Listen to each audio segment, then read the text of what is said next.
I woke to the sound of walls breathing. Not creaking, breathing, as if plaster had lungs and fear was the air. That was how Berlin sounded to us in April 1945. The city inhaled rumors and exhaled dust. I was a clerk before the war turned my handwriting into a weapon against panic, a way to count what could be saved. By then I counted water, counted matches, counted seconds between the whistle and the shock. My name will not help you. The city had too many names already. Call me the man with the tin pail. I slept with it like other men used to sleep with wives. It was my ticket to the pump on our square, where queues were a kind of church and patience a new religion. The pump handle was scarred by so many hands that it looked like a prayer book rubbed thin. The first time I understood the end was coming, the pigeons stopped cooing. Bells had gone quiet earlier, trams later, but the pigeons were stubborn optimists.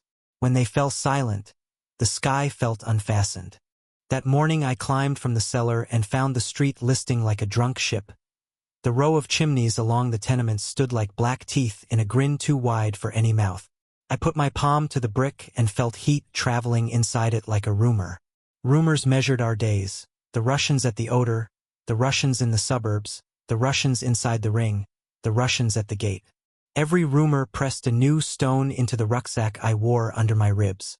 I could not put that rucksack down. I tried to swallow the stones with thin soup and stale bread, but grief is not soluble, only stackable.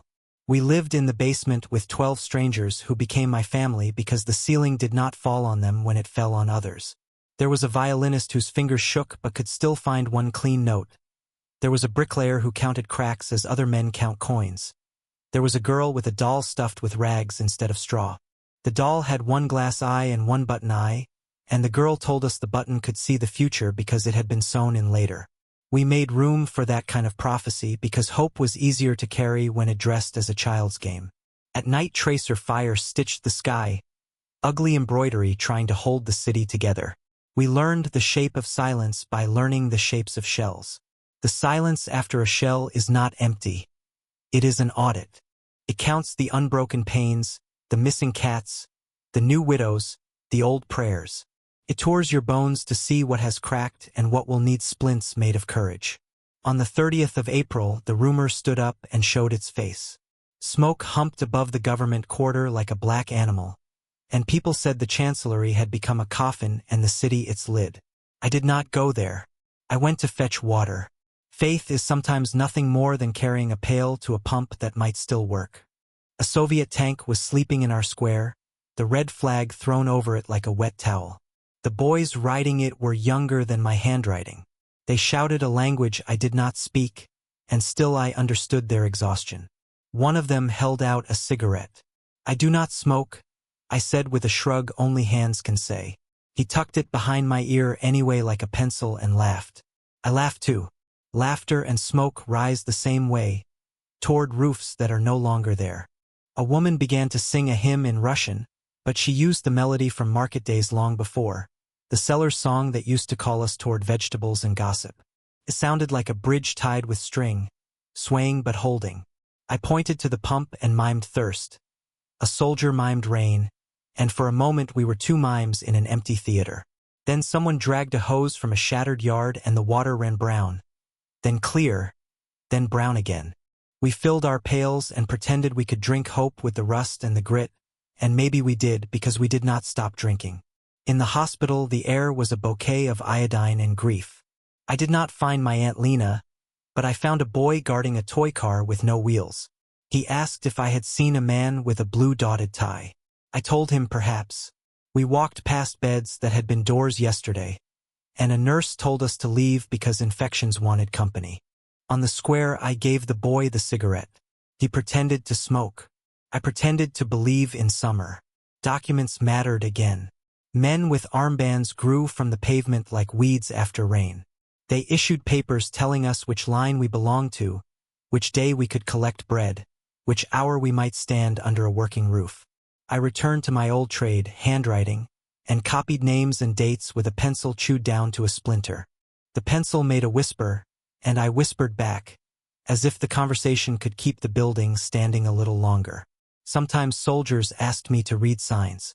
Streets wore 4 names depending on the finger pointing at them. My internal map collected scars.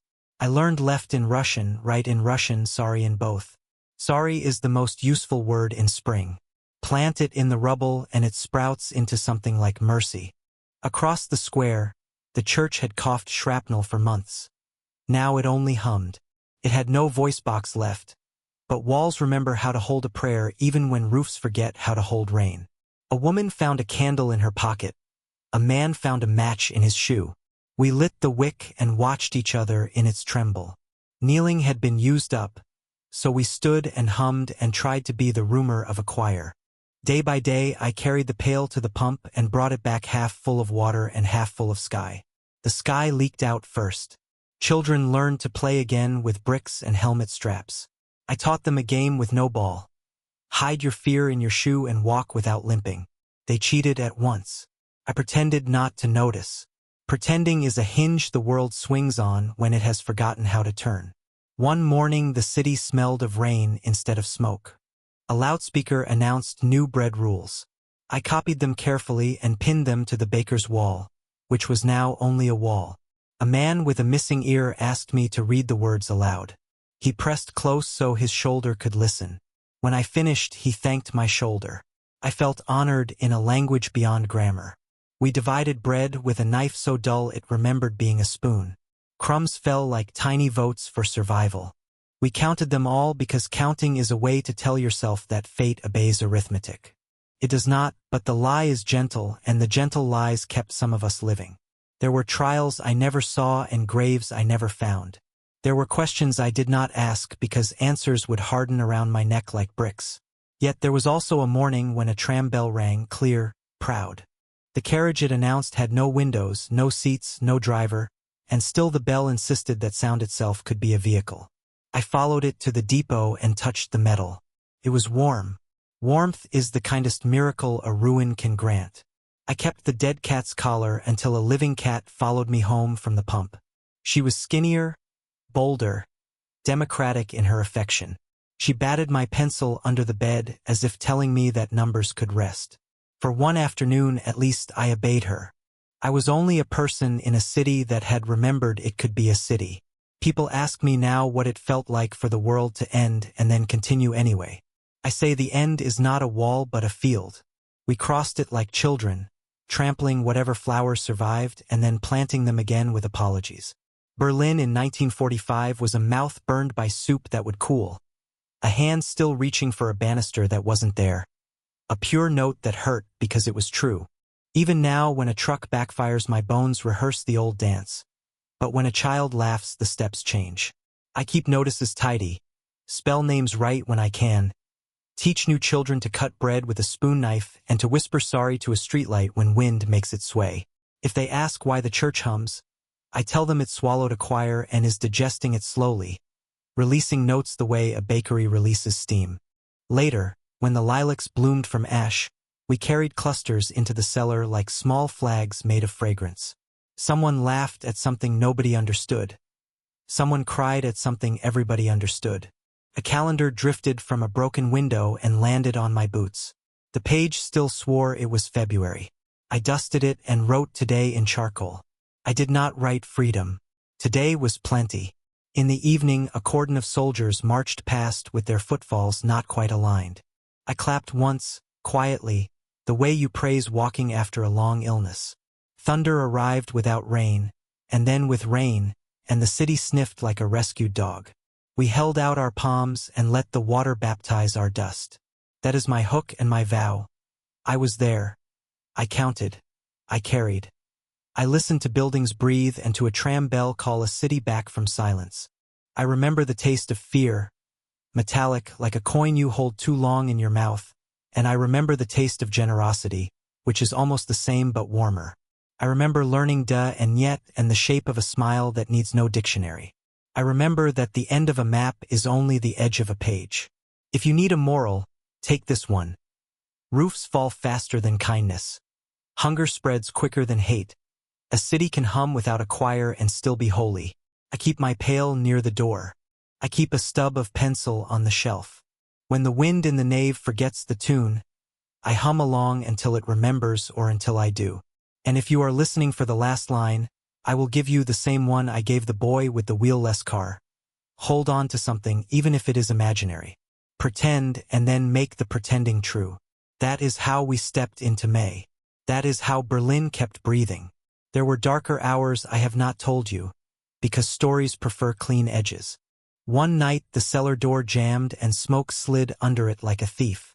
We took turns lying on the stairs where the air was thinner with poison. The violinist pressed his instrument to his chest like a child. The bricklayer whispered the names of stones. Granite, basalt, marble, as if materials could answer back. I recited street names to keep my voice from betraying me. Spittelmarkt, Alexanderplatz, Bernauer Strasse. I made a litany and the litany held. Another day I traded the last brass buttons from my winter coat for 6 carrots that looked like crooked fingers. I boiled them with a bone the neighbors had used twice already. The water turned the color of tired gold. When the pot was done, we ate in a circle with our spoons tapping the rim like faint applause. The girl with the doll gave the first piece to the nurse, and the nurse cried the way people cry at weddings for the past and the future at once. Do you want heroics? I can only offer ordinary bravery. A neighbor and I carried an old woman across a street that had become a river of glass. Each step rang. Halfway across, mortars began to thud at a distance that felt both too near and too far. We did not run. Running spills old women. We walked and hummed the market tune. On the other side we set her down and discovered she had kept a loaf of bread inside her coat, pressing it to her ribs like a second heart. After the surrender, other uniforms arrived with clipboards and questions. They looked at me with the mild suspicion reserved for clerks, which is to say they assumed I knew where the paperwork was buried. I did not, but I knew where coffee might be found if one were patient and kind. We made coffee in a dented kettle that had boiled despair the day before. The smell reached down the stairwells and coaxed neighbors back into the habit of knocking. I helped set up a table in the square and wrote names for anyone who needed them. Names spelled as they wanted to be, with letters in kinderplaces. Some people chose to keep their old names. Others shaved theirs down to a softer shape. A city after a storm is like a tree after lightning. You count what still grows and prune what cannot. We planted a notice board on the pump and it blossomed with scraps of hope. Have you seen my brother? Found ring. Choir practice maybe soon. One afternoon I walked past the depot and saw the tram with its bell. A driver had been found, or perhaps grown, because a man in a torn cap stood beside the carriage teaching a boy how to pull the rope. The boy tried and failed and tried and failed, and then the bell rang so cleanly that even the pigeons remembered their language. I laughed without covering my mouth. It felt like pulling a splinter the length of a decade from the pad of my thumb. At night, when the sirens remained silent long enough to believe in sleep, I dreamed of the city before the maps were wounded. But even in those dreams, I kept the pail. I woke and touched its lip to make sure it was real. Metal remembers. It keeps the fingerprints of the thirsty through every empire. I kept the pail by the door, metal cool, patient as a witness. Tonight, now,